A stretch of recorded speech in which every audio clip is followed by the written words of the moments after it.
Welcome aboard the EGVRS tour around the world in 30 days, where we will get to meet the stars of vitreoretinal surgery around the world. Today, we will land in Barcelona, one of the most beautiful cities in the world, to meet our dear friend, Carlos Mateu. Carlos Mateu is a well-known figure in the vitreoretinal world and the vitreoretinal surgery. He's a frequent guest in most of the VR meetings worldwide. He is a reference on the topic of myopic traction maculopathy, and he is an old friend of the Egyptian Vitreoretinal Society. We're really very happy to meet Carlos Mateu. And thank you, Carlos, for accepting our invitation to interview you in this tour around the world.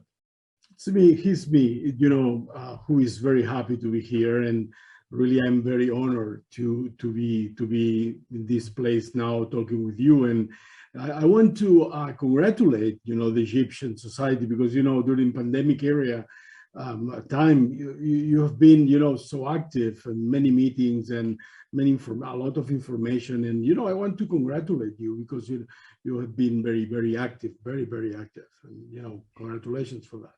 Well, it's a great pleasure to have you, Carlos, and let us start by asking you some questions then. I mean, do you come from a family of doctors? No, absolutely not. I don't have any doctor in my family. In fact, I don't know why I wanted to be a doctor. I don't know. But, at the end, my father wants me to be economist. But, I decided to be a doctor. I don't have any relation with medicine, in my family. Then, it's pure coincidence. You're the only doctor in the family. Yeah, absolutely. Yeah. Oh, well, my wife, but okay. My wife is an ophthalmologist, but it's a coincidence. But I mean, tell me, how did you get into medicine? I mean, did you have high grades? So you decided to go to medicine? Were you influenced by anybody? And I always think that I have a friend that was playing with me at tennis. We were playing tennis, and his father was the chairman of one of the big hospitals here in Barcelona. And I admired this guy, the father of my friend. And perhaps, I always have been thinking about this, and I'm not a sure answer. But at the end, I decided, as I told you, my father wanted me to be an economist, but I don't like it, and at the end I decided to do medicine school. Well, lucky for ophthalmology. But okay, so you went into medicine, but how did you end up in ophthalmology and end up in vitreoretinals or being a vitreoretinal surgeon? This is a great question. Again, coincidence. In Spain, when you end the medicine school, then you go to an exam, national exam. All people, make an exam. And then depending on the number you have, you select the place you wanted to be. And I wanted to be cardiologist, in fact, cardiologist or pneumologist.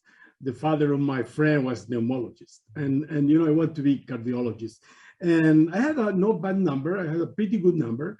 But, 6 rows in front of me, a guy took the place I wanted in a big hospital here in Barcelona. Then I have a friend, a very good friend, he's an otorhinolaryngologist, very famous here in Barcelona. He told me, do ophthalmology. And I said, oh my God, I don't know. Well, what's ophthalmology? We studied some ophthalmology in the medicine studies, but, I didn't know anything about it. But, I decided, okay, ophthalmologist. And that's why I'm ophthalmologist, by coincidence again. Then I had the place here in a big hospital here in Barcelona. And then I went there. You remember that, 30 or 35 years ago, intracapsular cataract, you remember that, big incisions, hard nucleus, the cryo, the Vitro was always there, it was amazing. Then, during the first year, I thought about to go again to the exam to try to be cardiologist. But, I knew my mentor. My mentor was Borja Corcosti, he's a very famous Yeah. vitreoretinal surgeon. And, he changed my mind, and then I decided to be a vitreoretinal specialist. And yeah, I think I owe him everything. The success, more or less success I had, because he taught me everything. He taught me how to treat the eye, how to manage the patients, how everything. I am here because of him. This is the best.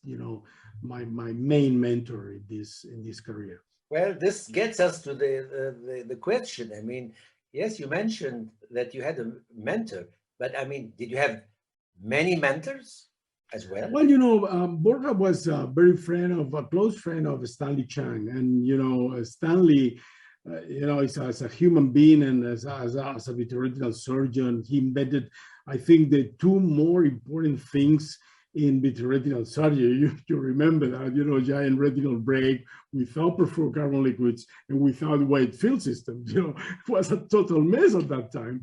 And, for me, now we have cutters, wonderful ideas, transplantation of the retina. We have everything. But, for me, in these 30, 32, 35 years I've been working, for me, the two most, important changes has been wide field systems. And we have two different, but wide field and perfluorocarbon liquids. Yeah, I believe that our generation witnessed a huge progress in the field of vitreoretinal surgery in particular. That was amazing. If you remember how you used to work with the small lenses with a very small field. Concave lenses. Concave lenses. Fluid exchange in a fake guy. It was horrifying. It was imagination more than surgery. Exactly. Well, we have a glance behind you, your beautiful hospital. Yeah. Tell me about it. This is the new one. This is the last. We went to a small building. We went there in 1994, I think, and then we spent many years until 2009. Then we went to the new facility. This is the building. We are many doctors there, and this is a wonderful place to work. I'm very happy to be there. It's a private hospital. It's a fully private hospital. Okay, right. Okay, I would like you to share your photographs. We are going to share with Carlos some of his personal photos. Please, you can share your screen. Okay, then. I was born in Barcelona. This is the typical square, square islands of flats. You can see up you the Sagrada Familia. In the upper slides, you can see the inner Sagrada Familia, and down the Palacio de la Música. Barcelona is full of modernism. Modernism is a kind of buildings, kind of architecture. This is very famous in the world. We have the sea, as you can see, the coastline. You can take a boat from here to Alexandria, some hours. And we have the Pyrenees at 130 kilometers when we go there and we make a hiking or skiing. The most famous museum in Catalonia is the Football Club Barcelona. Now they are not playing very well, but they are trying to improve. When I was a kid, I used to play tennis. This is my father in the left with my first trophy. I was 8 or 9 years old. It was my first trophy playing in a tournament here in Barcelona. And look at this. I'm so short that I've never been a very good tennis player, because I have to be tall to play better. I have two daughters, Blanca and Patricia, architect and pharmacist, and they are living apart, but in Barcelona. And this is the first time we went to Cairo, to Egypt. This is in the cruise with my younger daughter like a mommy, and my older daughter like dancing and in It the was a boat. lovely cruise. It was a lovely. Yeah, lovely cruise. Yeah, yeah, absolutely. This is with my wife. My wife is an ophthalmologist, and he was in the cruise, of course. And we enjoy a lot the first trip in 2002. My wife loves to travel to Africa, to Black Africa, to see wildlife, and we often go to this part of Africa. And this is the guy. This is the otorhinolaryngologist that told me, Carlos, you forget the cardiology and do ophthalmology. And he is the guy now. He's a very famous otorhinolaryngologist, very smart guy, very intelligent guy. This is how when I went to the Autonomous University. This is how the ORs look like with all the machines separated. Now we have very good instruments all together, but at that time every machine was separated. Here operating with Dr. Adan many years ago in another hospital. He is now the chairman of one of the hospitals here in Barcelona. This is my mentor, Borja Gorgosti. I'm here because of him. He did all for me, and he taught me, he helped me, everything. To his right, this is Stanley Chang. He's a very, very, talented human being, wonderful, and, Peter Crow from Marburg, Germany. But this is a picture taken in 1994 with a mic in my right hand in a laser pointer. At that time, in my left hand, is a laser pointer. Laser pointer was from Borja, and was also huge compared to the laser pointer we have now. And all of these years, we have been, working in different parts of the world, making life surgery and meetings with Borja, our dear friend Cesar Forlini, Nati, Dr. Natarayan. This is the most glamorous vitreoretinal surgeon in the world. Most, he's everywhere. And this is the first IMO. This is the first IMO. We went there in 1994. And then after some years, we built this. This is the current facilities we have now, the IMO. With every other year, we make a meeting. Here we have wonderful speakers. Maria Berrocal, Stano Rizzo is one of the greatest surgeons in the world. Grazia Bertoli the same. Ernesto Valli in Brussels. They are great friends and great surgeons. And I want to thank you for your great hospitality. You always have with me, and I've been many times in Egypt, and I always enjoy your meetings and your hospitality. Down on the left is not Egypt. In fact, this is Saudi. This is in the desert, and I put this picture because Hassan Mortada was trying to teach Oberdam and other guy from US to eat the lamb with your own hands. Christopher Riemann, with your own hands, wearing coat and tie. This is a wonderful night we spent in the desert with Hassan Mortada. And thank you very much. This is very short in my life, Well, thank you, Carlos, for sharing with us these beautiful pictures. And you've been all over the world. And this gets us to the very famous question. And I mean, one nice thing about our vitreoretinal world, Carlos, is that you're able to travel everywhere, and you go to all those meetings everywhere. Yeah, this is nice, absolutely nice. This is a wonderful part of the. Wonderful. But let me ask you. I mean, what is your favorite destination?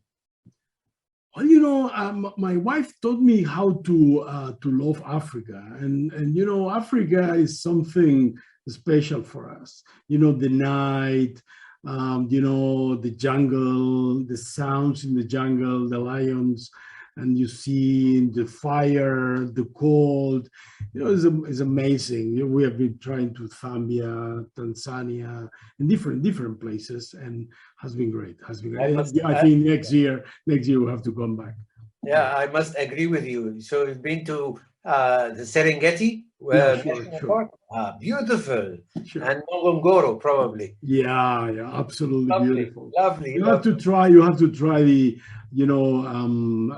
Victoria Falls in Zambia. You have to try that. It's an amazing place. Amazing place. Okay, so what is your favorite food?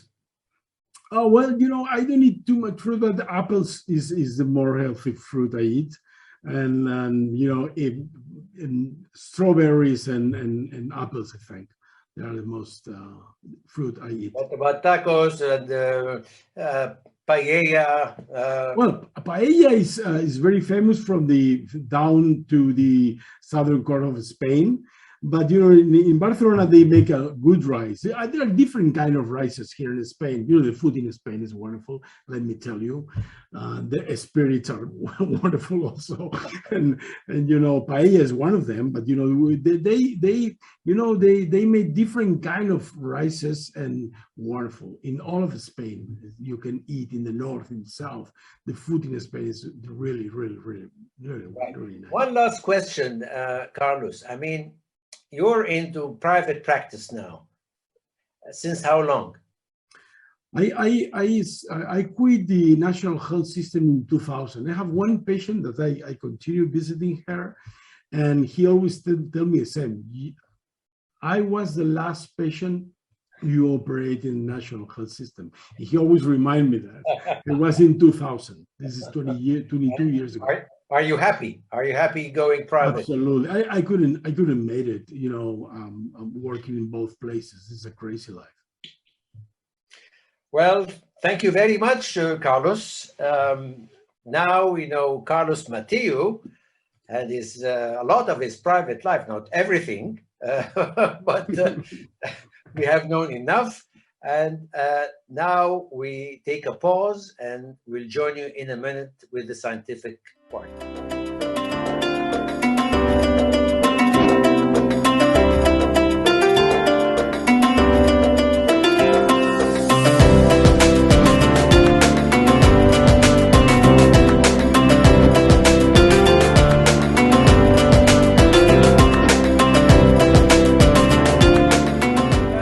Hello again, dear friends. Now we're going to the scientific part with Dr. Carlos Mateo. Carlos Mateo, as I mentioned, is a reference in myopic traction maculopathy, and his presentation today will be covering the myopic traction maculopathy.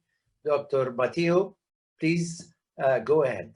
Okay, thank you, Mahmoud. I selected myopic macular hole, but I've been very interested in myopic macular hole for many years. For the young people, the young doctors, macular hole in high myopia tends to occur at a younger age compared to non-myopic eyes, around 50s.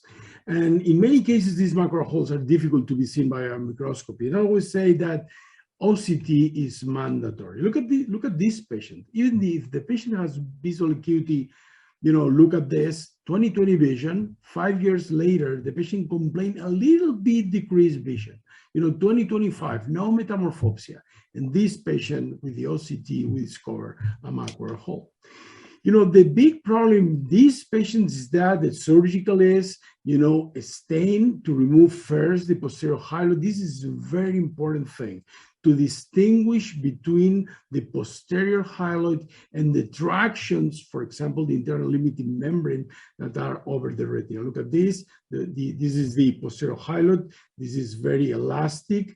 The staining is not so regular. And then with the brilliant blue, we stain again. And this is the internal limiting membrane.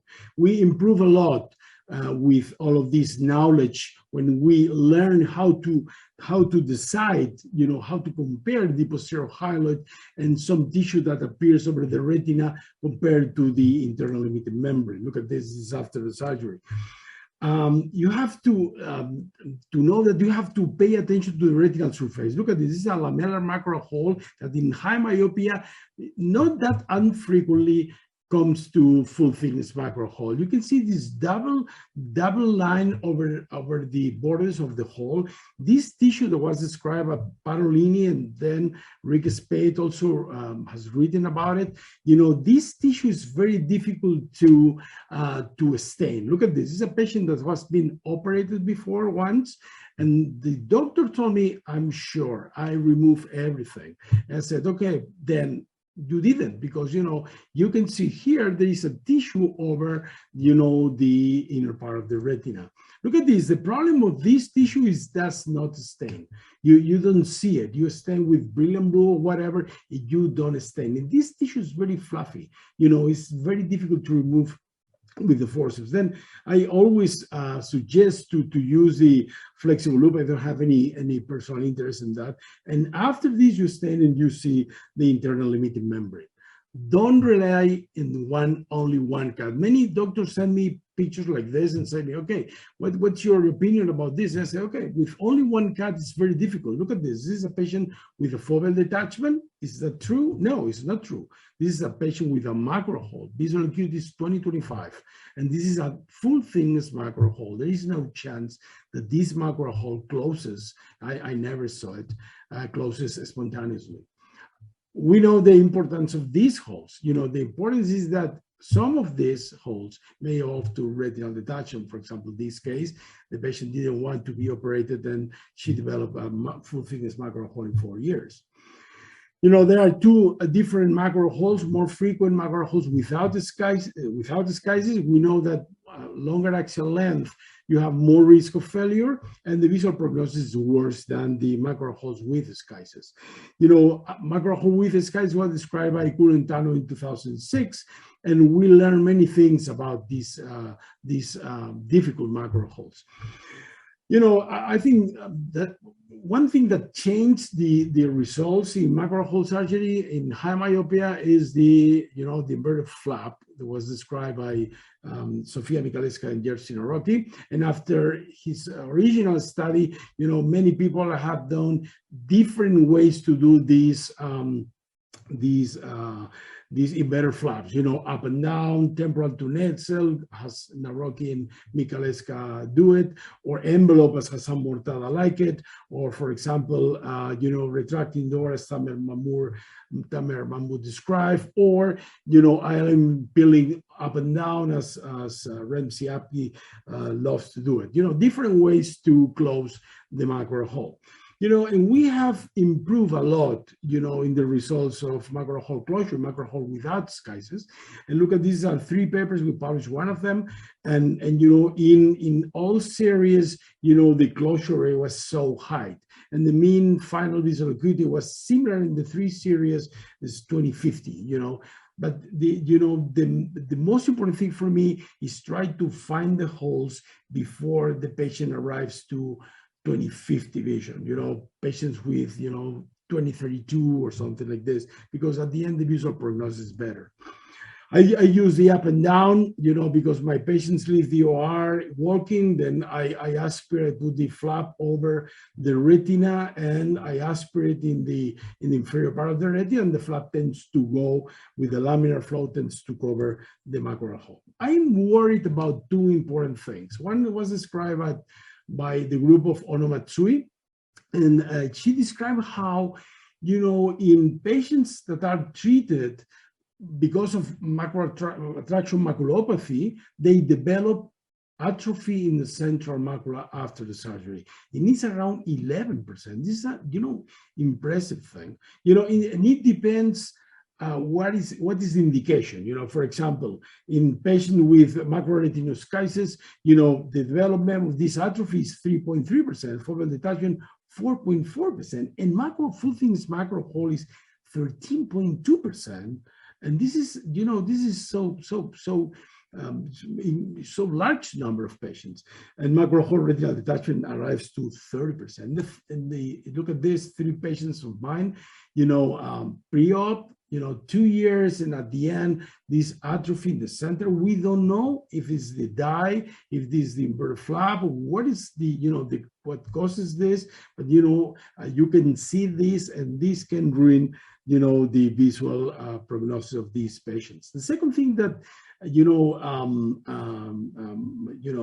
worries me is how to improve the closure anatomy. Look at this. These are 2 patients, different patients. In the first patient, you have at the end 20/25 vision with recovery of all the lines. In the second patient, has an atrophy in the center. There are no lines, and the visual acuity is poorer. Is the time, is the technique, is the size? We really don't know. I have to tell you that when you measure the hole, it's very interesting. This paper of U.S. Coles and Tamer Mahmoud that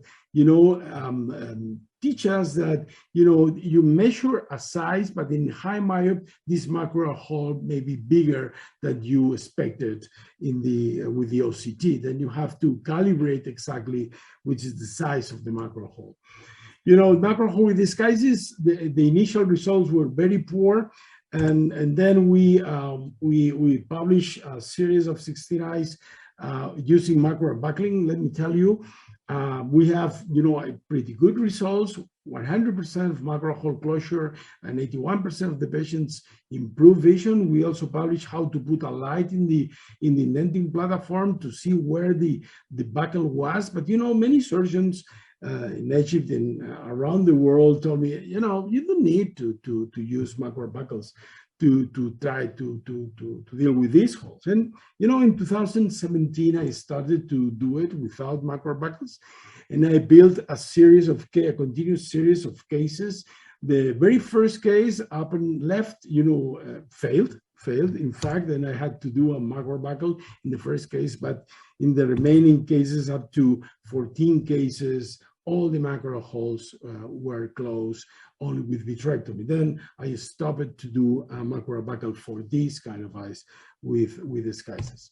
Then in summary, I will keep working in these kind of holes because, it's amazing how we can help these patients with high myopia. Anatomical prognosis have been improved in the recent years, but visual prognosis, functional prognosis is worse than the metropic eyes. I always, for the young doctors, do a comprehensive review of the OCT and distinguish between schisis of the posterior hyaloid and the vitreous remnants in the ILM. This is a key point to improve the success rate. Re-stain if it's necessary to be sure the ILM is completely removed around the hole. And in eyes longer than 30 millimeters, I think the inverted flap technique that was described by Sophia and Jersey and the group is very helpful to close this macular hole. And that's all of I wanted to share with you, and shukran for this honor to be part of these sessions. Thank you, Carlos, for this very interesting presentation about macular holes, myopic macular holes. Actually, these are quite difficult cases, and one of the most difficult cases you face as a vitreoretinal surgeon for many reasons, for visualization, for the vitroschisis, and for many reasons. Well, let me ask you some questions. What is the usual staining process you use?